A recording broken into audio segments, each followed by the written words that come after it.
That's one I was thinking of doing. Yesterday. The Australia's stupid bus. That's about 16 minutes long. That should finish by the time we finish. Unless somebody else has another one they want to do.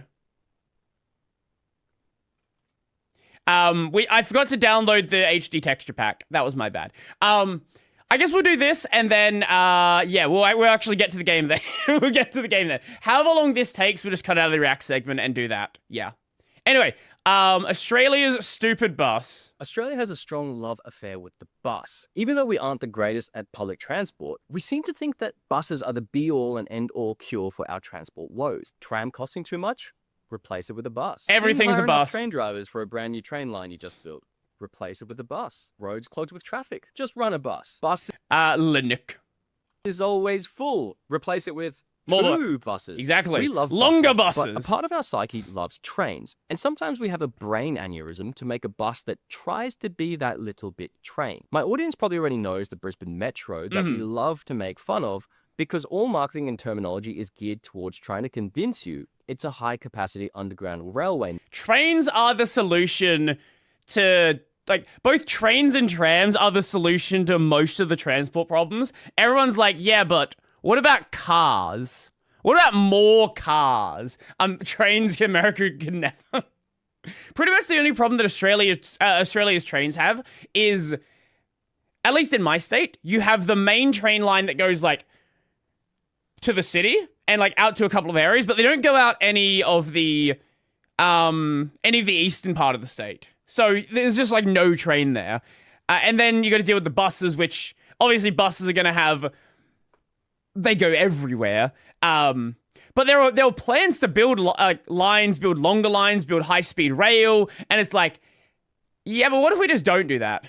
Network. When in reality, it's just a bus with wheel covers. But as much as I and we like to make fun of it, it's still a functional bus. You can call it a bag of dicks for all I care. That's just a marketing term. In the end, it's still a high-capacity bus that moves a lot of people quite effectively. And America's train problem is that we only have cargo lines and slow passenger service on the same cargo. Yeah. Well, Australia, our cargo trains also, at least in South Australia, our cargo trains also go on the passenger lines. But they also obviously have, like, it goes out further than the passenger lines do. It works fine. Watch my video on the Brisbane Metro to see why this bus, even though it works, is still stupid. But there's one bus in Australia that actually tries to be that little bit train, and there's neither fish nor bird doing so.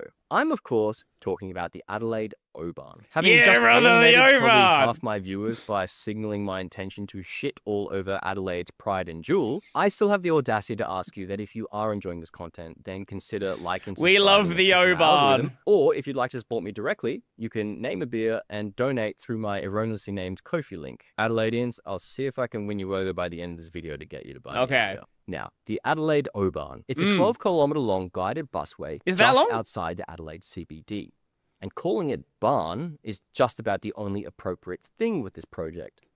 Despite being in Australia, the name O-Bahn has taken on a German name, likely due to the long history of German migration to Adelaide, especially following World War II. And because the Germans that makes sense, actually. I'd never even thought of the name. O-Bahn comes from combining the German word Bahn, which means track or way in English, with the letter O. True. Which stands for, oh, what the fuck is that? Which was likely uttered by the chief transport planner engineer when he first laid eyes upon this project. Jesus. What is that? It is the greatest idea ever invented. So giving it a German name would attempt to do two things. Attach German engineering prestige to justify its bullshit costs, and try to convince everyone that sticking a bus on a quote-unquote track makes it a train. So why build this garbage project? The O-Bahn is basically it's basically a bus that drives on rails and then eventually starts driving back on the road again. The problem with the O-Bahn is a lot of people think their cars can also fit on the rails. They cannot. Many people get stuck on the O-Bahn. So Adelaide has an okay transport network for 1.4 million people with okay train lines and a few tram lines, It's in the okay. 1970s, the city was struggling to handle the increasing sprawl Man, and look at those along with it, cars. traffic. When suburbs like Tea Tree Gully exploded in population from roughly 2,500 people in 1954 to 35,000 by 1971. I don't even know what the number is now. By 1971, the city's tram network had majorly atrophied down from a massive network to basically just a tourist line to Glenelg. I didn't know we had a tram network that was like this at one point. What the fuck? What do you mean? We had... Also, look at this useless line here. Albert Park to Semaphore, no connector into the city. Majorly atrophied down from a massive network to basically just a tourist line to Glenelg. But planners in the 70s accurately diagnosed the problem of traffic and came up with an appropriate solution. Following a failed plan to cover the city in highways, a highway... I wonder where they got that idea from. I wonder, could it be the Americans? Does it mean Australia has German food then? Let me just double check. Is it German?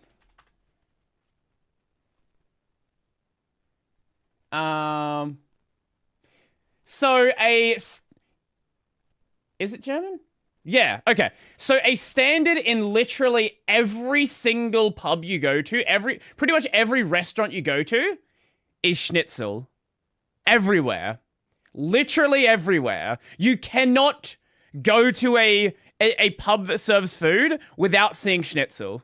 Corridor, known as the Modbury Corridor, was left unused, running north... Now, are they German style? Who the fuck knows? But that's like so ingrained into the food you get here. East from the city centre.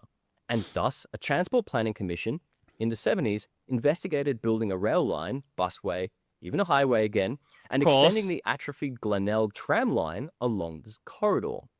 Surprisingly, in a time where transport engineering was dominated by a culture of American highway expansionism, the highway plan didn't win, and it was a light rail tram extension proposal that won out as planners recognized Thank fuck it did.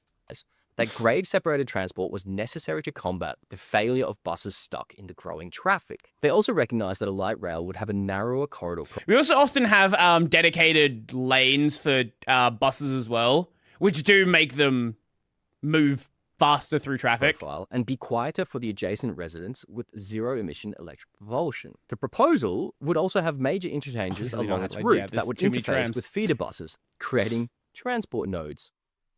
Very good, Australia. The idea was the new light rail would link up with the only remaining light rail of the time, the Glenelg line. Problem was, the existing Glenelg tram line ended on the other side of the city. That's a problem. And the line would need to be built through the city before it reaches the planned corridor. And here come the N-worders who hate absolutely everything. People who annoy you. Audience, keep quiet. Christ. NIMBYs started to complain that the new light rail through the city would be too disruptive and change the charm of the city. Now, where have we heard that before? I wasn't even alive back then, but you can clearly see from old photos that the city wasn't exactly untouched Narnia. So NIMBYs kicked and screamed about environmentalism, noise, and game is not just... I know. We'll swap back over to the game in a moment anyway. Proposal. Much like we're just waiting for the download to finish. Stage 4. You can watch my video on that. The state government capitulated and proposed putting the inner city tram line sections underground.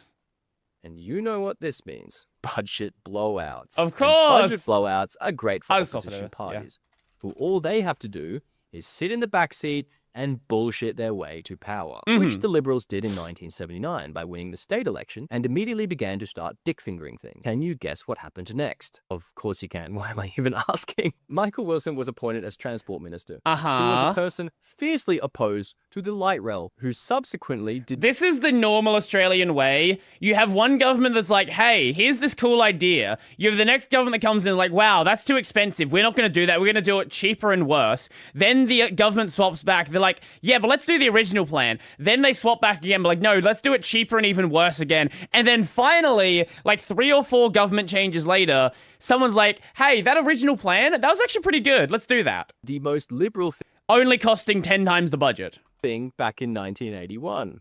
He cancelled the light rail proposal. Of course, the problem of traffic and sprawl still remains, but don't worry.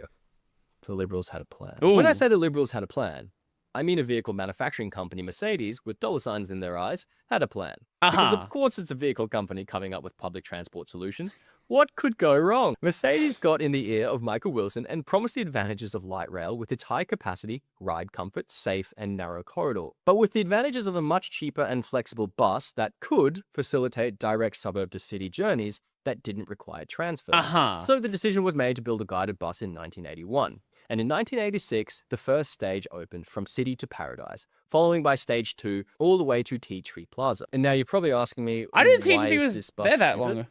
And that's a fair question to ask, because Adelaideans who love to defend this thing will say that it increased public transport usage of the buses by 47%, which is true, and it's a fair statement to make. But my contention isn't that it is not a high-quality public transport system. My contention is that you just got scammed by paying the cost of a light rail. Yeah, it would have been better to just build a... It would have been better to just build a tram line. However, we get a stupid thing otherwise, which we can talk about and tell you how cool it is. Zero of its advantages, but with all the disadvantages of having a bus. Let's start with capacity. Yeah, it's a bus. You don't have the capacity of a light rail because it is fundamentally just a bus with training wheels attached. Until you get tri-articulated buses, then you have brought zero advantages over a regular bus with this. You could have just bought a regular bus, which you did anyway, and you slapped some bloody wheels on it. There are claims that the bus is quieter and more comfortable than a light rail. Now, this is really clutching at straws because buses are known to be bouncy. Now, pair that together with tiny and solid guide wheels, and you've just guaranteed that any tiny imperfections in the guide rail or concrete will transfer shocks directly into the cabin. But saying a diesel bus is more comfortable and quieter than a light rail is an all-time unhinged claim. They're virtually silent. Light rail. Diesel bus is more comfortable and quieter than a light rail is an all-time unhinged claim. They're virtually silent.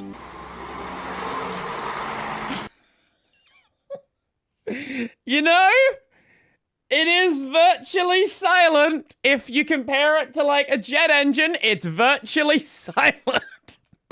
Light rails are far more comfortable than a bus, mainly because they have really insulated bogies, but fundamentally they have more space, which means you have more space for the aisle and more space for the individual seats, and also other things such as prams and wheelchairs, more doors to alight through. You can't really do that in a bus because you're already struggling to fit everything you need in there. Plus original. We're just downloading the HD texture and pack. it's usually under the floor towards the back of the bus, so you have a lot of steps going up. Not very comfortable. It's claimed to be more flexible than a light rail, and yes, that's true. True. Light rail can only go where you've built expensive tracks, whilst the O-Bahn can travel on nearly any road, just like a regular bus. Except unlike having a regular bus, the O-Bahn is like a light rail, as only O-Bahn buses can drive on the guideways, and nothing else. Yeah, I forgot to download the HD texture pack, that's why. So we're just waiting for that to download. In Adelaide are still yet Oh, there it is. on the guideways, and nothing else, which apparently car drivers in Adelaide are still yet to figure out, as evidenced by a literal live ticker of how many days it's been since a car tried to drive the length of the guideway. There was a streak. Oh my god, there was a streak of over a year? That's correct. It has been 0 days. And obviously got stuck. But unlike... Let me see if I can find... last car to drive on the Adelaide O-Bahn. What are we at right now? How are we doing? Oh, 1 year as of... Nope, it was 6 days ago. Like a light rail, you can't build guided busways everywhere. You can't put them down a road because cars and other vehicles... What happens when the bus is stuck when a car is present? Wait, what do you mean? What happens when the bus is stuck when a car is present? I'm not sure what you mean.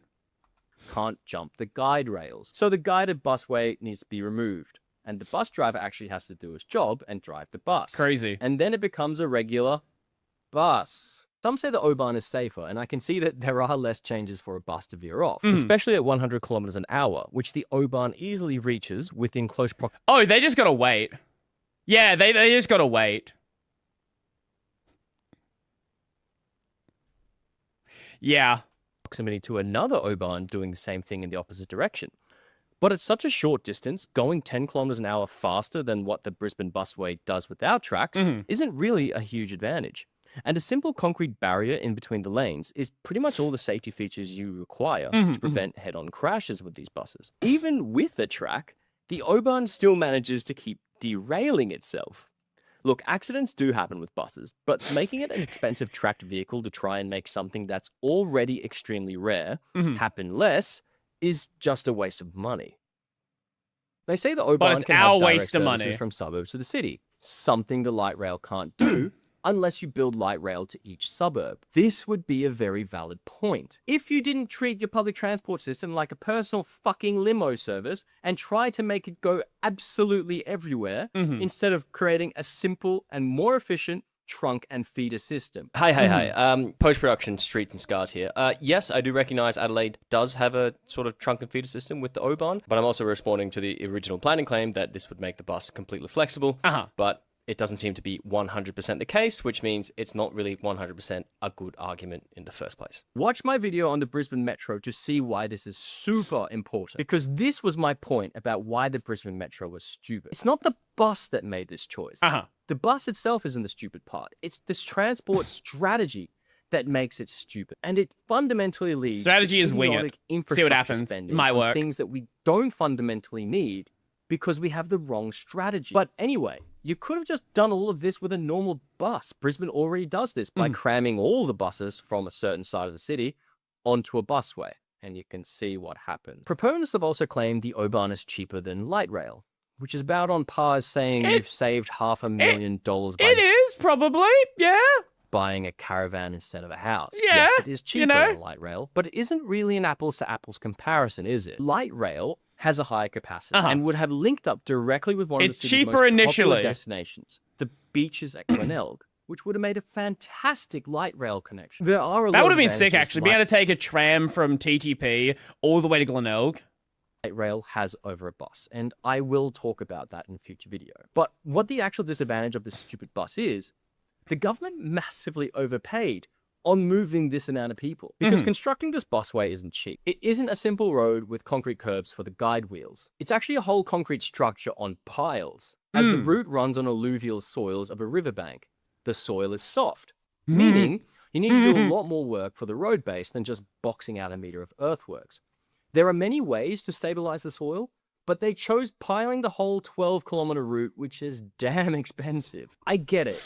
You wanted a light rail, but you had to settle for the cost of a BRT, which is fine. There's nothing wrong about that. You're working within your means. Well, we could have done it. We just chose not to. Public transport solution. But even they have their limits. The more you try to spend to make a BRT like a light rail, you eventually start to get a lot of diminishing returns. BRTs function great with their own lane on existing roads with priority signaling. But when you start to construct right-of-way corridors, overhead wires, platform doors, and whatever the fuck guided buses were supposed to achieve, then your investment quickly comes close to the cost of a light rail that easily carries more people and attracts higher property investment, meaning more tax money. So at that point, should have done a monorail more to build a light rail. You've already got the tracks and the equipment and the staging areas and the depots and the drivers. You want to talk about waste of money? Monorail. There is absolutely zero argument to why putting a regular BRT on guided tracks makes more sense than not. Probably the only valid point that has a leg to stand on is it saves space, as you can run the buses really close to each other, thus narrowing the track profile. But is saving 1 or 2 meters really worth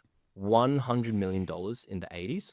Yes, because you can pretend like the other problems don't exist. Which is over $500 million in today's money? I don't think it is, because they weren't exactly tight on space, because the corridor was set as a highway corridor, which is very wide. And you didn't even need to go down this corridor with the expensive piling or the roadworks necessary for the alluvial soils, because the corridor runs immediately next to a major 6-lane arterial road with a median strip. You could have just built a BRT system here anyway, either in the median strip or a bus lanes on either side of the road. Nope. Instead of the expensive piling down the River Torrens. But okay, you spend all that money on an You're going to play slit fiction with your sister. I don't recommend playing slit fiction with your sister. System that, in all fairness, does move a lot of people. So why would you waste such a great transport system by only having 2 stops and each stop is surrounded by car parks. You've known since the 70s that feeder buses work. So why waste prime real estate on letting people drive directly to the Autobahn instead of building medium density to solve your housing shortage? This is something that's very common in Australian transport planning. They've got nice transport corridors. Yeah, this is about how these car parks end up looking. I have never seen any of the car parks, like any bus station, actually full. Then they've got low density rubbish right next to the stations. It's just underutilizing prime real estate. And I know, developers are bad. Hey, but we need to live somewhere. And why not live on a high capacity transport corridor instead of sprawling the city ever so constantly outwards so everyone has to keep driving? Well done. The Adelaide Autobahn is just another bullshit project that tries to gaslight us into thinking a guided busway is the same as a train. Yes, I know Cambridge and Essen and probably some other cities have a guided bus as well. But there's a huge reason guided buses didn't take off. It's because you're paying nearly the cost of a light rail with none of its advantages, but all of the disadvantages of a bus. Somehow Australia managed to turn building the world's dumbest bus into a national sport. And I think the Autobahn beats the Brisbane Metro on being the stupidest bus in the country, because the Brisbane Metro can at least be deployed absolutely anywhere. There's very little proprietary technology lock-in for this one. They also just use it poorly as well. The Autobahn takes all the disadvantages of light rail. It's expensive to build, it's difficult to expand, and you're locked into proprietary technology, and it's only partially flexible. We need open source the classic buses. Downsides of a bus. It's got a lower capacity and a less comfortable ride. So please, Australia. But it's nearly silent. Stop wasting your money trying to build a train with a bus and just build a light rail already. Adelaide, I know you love this thing. You got absolutely scammed with this project. Just remember that your light rail network could have been 30% longer and it could have been way more effective. So there's a quick one on how Australia constantly manages to fuck up building a bus. I hope you enjoyed it. Be sure to push my algorithm, liking, subscribing, and comment any projects that I should cover. And Adelaideans, I hope I've convinced you that this project is stupid and you might consider buying me a beer through my Ko-fi link. I've got a huge video in the works. Okay, that is downloaded. Lovely, lovely. Okay, I'll send you guys the link. That was a fun video. Now that that has been downloaded, let us go and play the Snake Eater.